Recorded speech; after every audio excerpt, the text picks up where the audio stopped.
Steve, just checking in. You good? My dad. He's a handful, I know. Sorry you had to see that side of him. Hey, Lizzie. No sweat. It's not on you. Your dad's just being protective, I guess.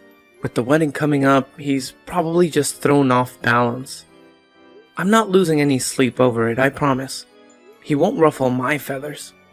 You're such a gem for letting it slide. But honestly, he crossed a line. His words were like daggers, and I was just as stunned by how he lashed out at you. It's unacceptable. He's my dad, sure, but lately I've been questioning if he's even capable of compassion. How many times do I have to drill into his head that you're not some dropout? I saw you trying, really. But if he's set in his ways, what can we do? Marrying you won't suddenly win me his approval. Patience is key, I suppose. I'll keep chipping away at him, slowly but surely. It's just... He's my dad, but I can't help feeling this growing resentment, especially seeing how he treats others. Even Mom's on edge about it all. She senses he's not the man he used to be. Is that so? Your mom's feeling the strain too. What's going on? I shouldn't dump all this on you. Not when we're about to start our lives together. It's not right to cloud our happiness with this gloom. Lizzie, we're in this together. Tough talks and all. The wedding's all set for next week at the courthouse. We're a team now. Whatever's on your mind, I'm here for it. You sure? I mean, if you're up for it, maybe we should all sit down and clear the air soon. Absolutely. Lean on me, Lizzie. I'm here for you, through thick and thin. Just thought you should know. I was completely stunned. To think that my daughter would choose to spend her life with someone who had not finished high school was beyond my imagination. I'm blaming myself for not speaking up sooner. It was all so sudden. But then again, when is the right time for such revelations? Tell me, are you hiding this little detail and hoping it will never come out? Charles, good to see you again. And for the record, there was no concealment. I'm an open book. Always have been. But it seems there's been some sort of mix-up. I'm not sure where you got the idea that I was a high school dropout. Let's cut to the chase, shall we? You saw an opportunity in my wealth, didn't you? That's why you're with my daughter. Be honest, it's the least you can do. If that's your game, then you better step away from this marriage now. You've got it all wrong, Charles. Lizzie and I share something real, something deep. She's the love of my life, and I've never felt this way about anyone before. Hold on, when did we drop the formalities? I don't recall giving you permission to use my first name. Address me properly as Mr. Harrison. My apologies, Mr. Harrison. I didn't mean any disrespect. I thought since you introduced yourself by your first name, it was acceptable. But let's be clear. There's nothing for me to confess. Our wedding is just around the corner, and nothing's going to change that. Imagine how wonderful it would be if you could see that Lizzie has found true love. This wedding has barreled ahead with such speed. It might be too late to slam on the brakes now. But make no mistake, I will never accept you as part of this family. Marrying a dropout, a nobody, it's disgraceful. Lizzie has turned a deaf ear to everything I've said. She's headstrong, that one. But fine, let the wedding proceed. I'll just sit back and wait for the inevitable split. Then I'll be there to pick up the pieces. Mr. Harrison, don't you think you're being a bit extreme? Our love for each other is strong. Even without your blessing, wishing for our divorce is harsh. That's not the kind of thing a father should want for his daughter. I won't be lectured on what's right for my daughter. Your opinions on this marriage are irrelevant. It's a mistake, plain and simple. Lizzie is living in a fantasy, and I swear, I'll expose whatever charade you're playing. There's no charade, Mr. Harrison. I'm just me. Nothing more nothing less. I've been nothing but truthful with you and Lizzie. The wedding is fast approaching, and I'd like nothing more than to have a good relationship with you. For Lizzie's sake, I hope we can find some common ground. Now, if you'll excuse me, I have matters to attend to. Wow, I never thought this day would come that I see my daughter walk down the aisle. I still don't approve of her marriage to you, though I already know that it's not going to end well, Steve. Well, the marriage has already been finalized, sir. We're officially family now by marriage. Will you just accept the reality that we are? A high school dropout isn't a suitable match for my daughter. And you know that. Why are you wasting our time and money? Sir, I know you're just looking down on me like you're all high and mighty. But it's not true. I don't know how many times I have to repeat myself about this. And do you know that she's my daughter? The daughter of the president of one of the most successful trading companies in the country? I never thought my daughter would be so blind as to fall for someone who didn't graduate from high school and is just a big gold digger. I have also told you this a bunch of times, sir. I'm not marrying Lizzie for the money. That's not my intention at all. Well, if you say so, Steve. Okay, you're going to do a speech in Chinese for us. Wait, what? I'm sorry, but what are you talking about, sir? What speech are you referring to? Actually, I'm not going to force you to do anything. But if you think about it, isn't it the right thing to do? As a father-in-law says, since you're the groom, after all, you're the one marrying the president's daughter, the next person who will take over the company when I retire. Since some of the directors in the company are originally from China, how about you greet them in Chinese? You do know Chinese, right? It's important for everyone in the company to know a few business phrases. And of course, our company has gone global recently. A lot of our work partners are Chinese, so they do a lot of business talk in their native language. What do you think? Will you do it, or is it impossible for you, Steve? If you feel that way, maybe you should get out of this marriage while you still can. Well, sir, I never said it was impossible, but you kind of sprung this on me, which puts me under a bit of pressure. Wow, but you're still being open to the idea.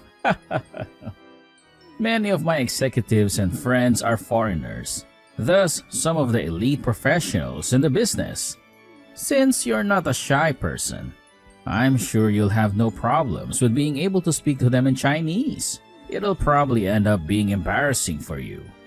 So maybe it's better to not get married now and avoid all the hassle. Well, I think we've allotted time to have some speeches done during the ceremony. I guess I could squeeze it in somewhere. Of course. Let's give you a chance to say something for the sake of my friends. I'll ask you to say the final remarks at the end of the ceremony in Chinese. Alright? Wow, since you're only a high school dropout with hardly an education, I'm sure you'll find it impossible to do. No, sir.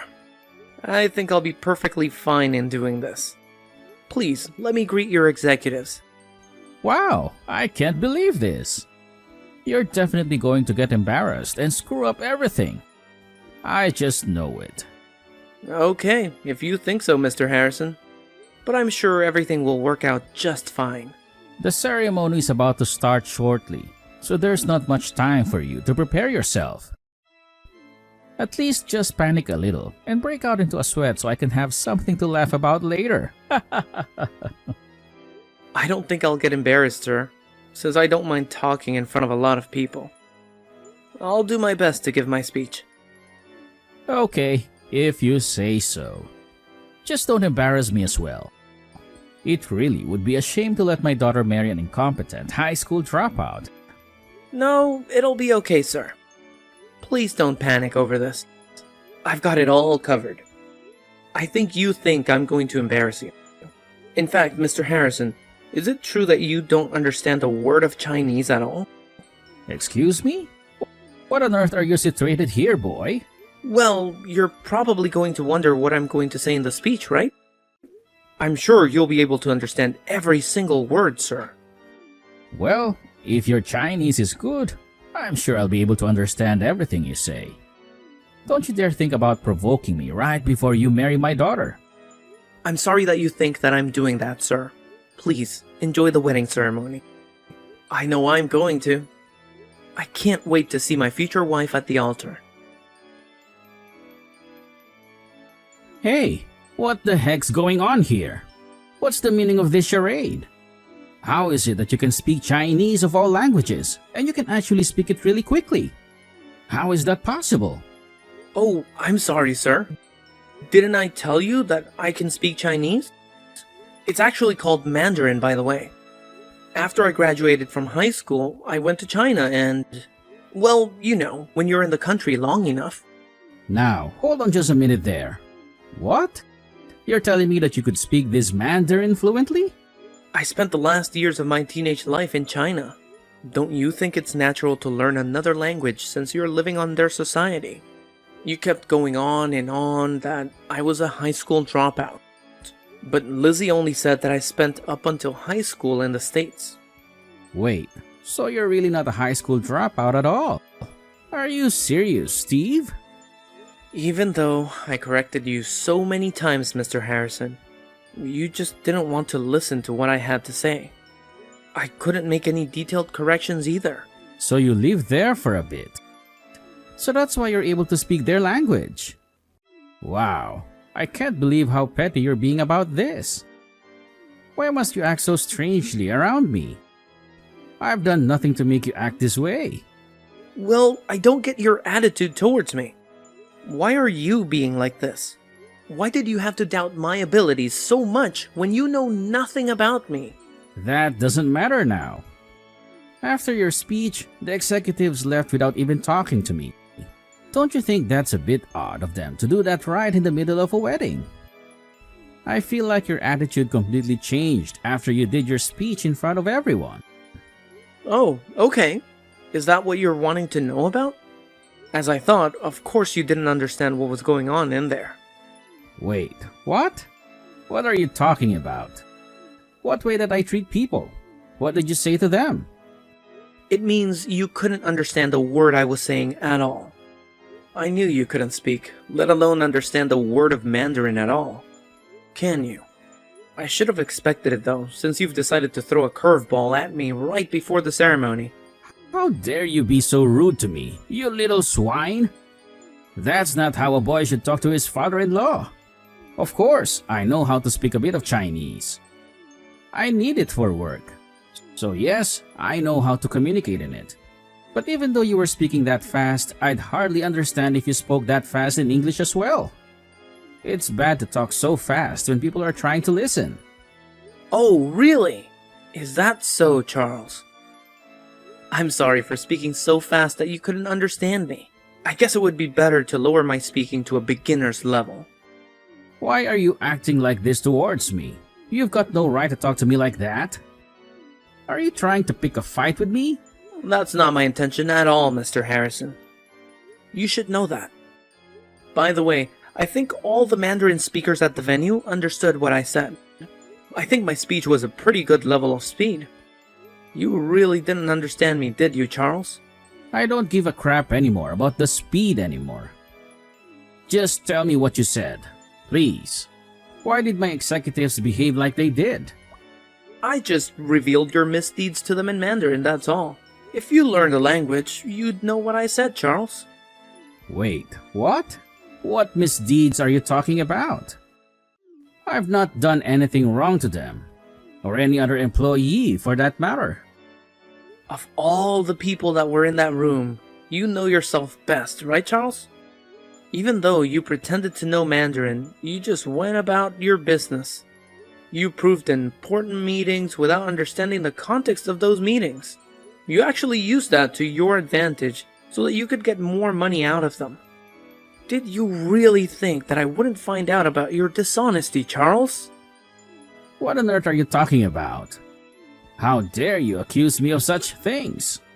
How on earth would you have found out about this anyway? I haven't done any of those things that you said. As someone who doesn't work for my company, how did you find out about these rumors? Well, to be honest with you, Charles, I'm not actually an outsider. Give me some credit for knowing a lot about your company. What the heck's that supposed to mean? Why are you trying to say jaded? You're making no sense to me at all. Maybe it's because you're not listening to me. The vice president, who's my new mother-in-law's brother, hired me to work at the company. Wait a minute, what? You're seriously not found a job, have you? You're not actually working at my company, are you? Oh, but yes, I do. If I'm married to Lizzie, I might take over the company someday. In the future. I thought it would be better to start working at the company as soon as I possibly could, so I can get a good feel for it. Are you kidding me?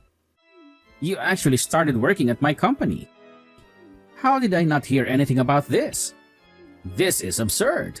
If I told you that I wanted to work at the company, you'd get annoyed. And it would become a troublesome task anyway. The vice president prepared me for the job and processed my application and resume. It went smooth, actually. Thanks to you, I was able to understand more of your attitude and the actions you take at work. I understand that you're not a good fit for the president's position. Hey, you can't just turn around and say something like that to someone in a higher position. You've got some nerve, haven't you? Well, all of this is what I said in my speech earlier, Charles. You just don't get it, do you? What? What are you talking about? Are you going to tell me what you said in your speech or what? I told the executives in Mandarin how incompetent my future father-in-law is as president of the company. That's why they reacted the way they did. It's possible that they've gotten angry with how you handled their interactions, and you could be fired from your precious presidential position. Do you seriously think that they're going to dismiss me, the president of the company? They've got no right to do that. I'm the president. End of the story. I'm the one who has all the decision-making power. They can't possibly throw me out of my chair. You're sounding like a dictator, Charles. And executives don't like that. The way you've treated them is going to be the result of your dismissal. Besides, it was originally my mother-in-law's father's company. You only inherited because you're her husband. You do know that the vice president of the company was originally supposed to take over the business, right? Well, that position fell to me because I was more capable of being the leader of the company, the face of the company. Where are you going about messing things up now? Okay. I don't know what happened during that time, but if the board of directors were to have a meeting right now, no one would be siding with you, Charles. I think everyone would follow the vice president and vote for him to be the new face of the company. What the heck? Do you really think that it's okay to do that to my own company? Did you seriously want to degrade your new father-in-law that much, Steve? Do you think Lizzie is going to be happy that you've done that to her own father? Well, she might not be too happy about it, but she understands that this might have happened during the ceremony. Huh? What are you talking about? You didn't tell my daughter that you were going to do this, did you? I already told her in advance that this might come up if you made me do something that I wasn't fully comfortable with. I knew I had to talk about this kind of thing so people knew what you were truly like at work, and to the people around you. It wasn't a decision that I made on my own, Charles. After a careful discussion that Lizzie, her mother, and I had, we decided to say something. You talked to my wife about this? Why is my wife involved in this? Why did you drag her into it? Don't you know that she's my ally and that she'll stick by me? I'm sorry, but it sounds like your wife has given up on you, Charles.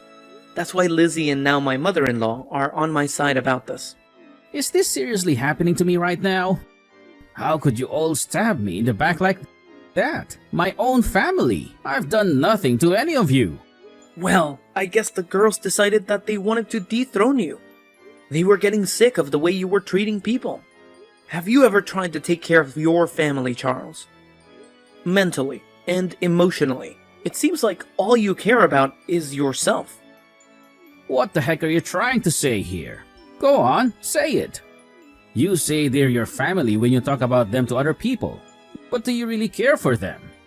Do you look at their needs? Do you support them financially that much? Or do you just give all that money you earn to your secretary, Charles? You're not giving her the company's money, are you? I haven't got a clue what you're talking about, Steve. Who is this secretary you speak about anyways? Up until very recently, your wife has been investigating what you've really been doing whilst you've been at work. She's already got all the evidence she needs. It seems like she was holding off until the wedding was over, though. But it seems like she's hit her limit. What do you mean she's hit her limit? What's that supposed to mean? Why would my own wife investigate my whereabouts? Why would she invade my privacy like that? Maybe it was because you were acting super suspicious towards her at home. Think about it, Charles. Don't you think it's safe to assume that she's known about your affair for a good amount of time now? I'm sure your wife has been in so much pain because you've been betraying her for such a long time. I'll never be like you. I'd never do that to my wife. Why would you say something that you know nothing about? What I do is none of your business, Steve. Don't you know how much money I've made as a company president? A lot, and it's great. What's so wrong with using your own company's money for yourself? The company's money belongs to the hard-working people and the company itself, not you. I'm not surprised you don't understand something so basic as that, Charles. It was only through your marriage that you were able to get the job anyways. Now, you've gone and turned on everyone in the company. And you've made everyone your enemy. That's not how a president should be. There's no way that you're getting out of this one without losing everything you've got. Why did something like this have to happen at my daughter's wedding? All I wanted was to embarrass you. In the end, you were the one that got embarrassed because you didn't understand a word I said. As a result, you've been made to resign from your position. Don't you think this is such an ironic story, Charles? It could be made into a movie script, to be honest. I'm not resigning. No matter how loud the vice president is, I still hold all the authority in the company. There are definitely still employees in the company that are on my side. Really? You're not talking about your secretary, are you, Charles? Well, yes, her. But I've also got other people on my side too. I'm going to tell you something. I just received a call from the vice president. I think everyone in your sector has accused you of some wrongdoings. That can't be it, can it? It seems like they're going to make you retire from the position. Wait, what? What are you saying? How could they make me retire if I don't want to leave? Oh, Charles. I'm sure you thought of people as pawns and you were moving them around as you wanted. You know, the other employees have feelings too, you know? There are some people who aren't satisfied with the methods you've used to run things. Do you finally understand what I'm saying now? You're done. Absolutely.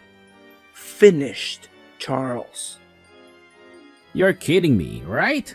You're lying to me, aren't you? What's going to happen to Kelsey? Who's Kelsey?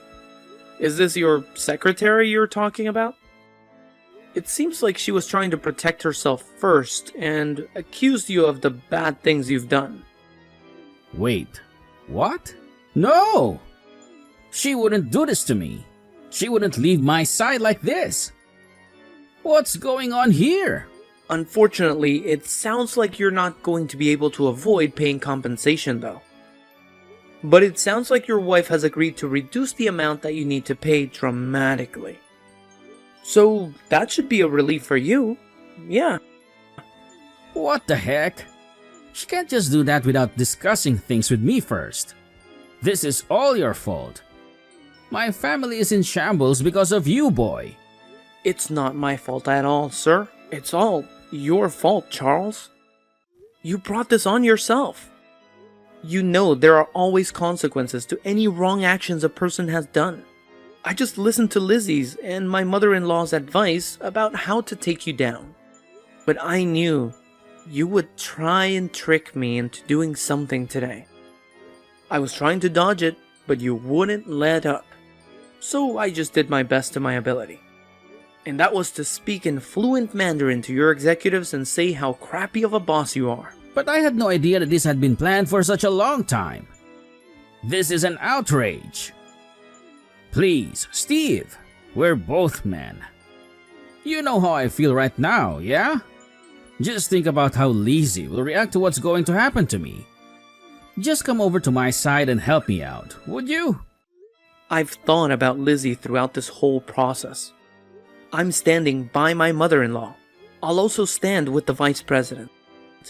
For the sake of the company and its reputation. Since you've left in tatters, you scumbag boss. What? You're just going to stand there and watch me fall? You're just going to betray me?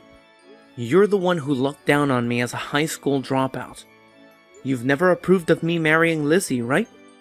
I'm so glad that I don't have to deal with so many relatives now. It's a blessing in disguise.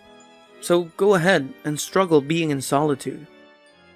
You've got no one to turn to now, Charles. It's your own fault that got you into this mess. I guess you really can't help the situation and how it unfolds, right? After the wedding celebrations, a tense board meeting was held in which the members unanimously decided to ask Charles, the former CEO, to resign from the company. The scandalous incidents that came to light about him recently had severely damaged the reputation of the company. Charles was then escorted out of the building, and it was clear that his public embarrassment at the wedding was just the beginning of his downfall. In contrast, Steve, who had been working hard for the company, was later recognized for his efforts by the vice president. Steve had begun putting in extra hours, engaging in innovative ideas and building strong relationships with clients, all while keeping a low profile. His dedication and hard work paid off, and he continued to climb up the corporate ladder. Steve had a lot to prove, especially since his father-in-law's reputation had tainted the company's image. He was determined to make a successful career for himself and not end up like his scumbag father-in-law.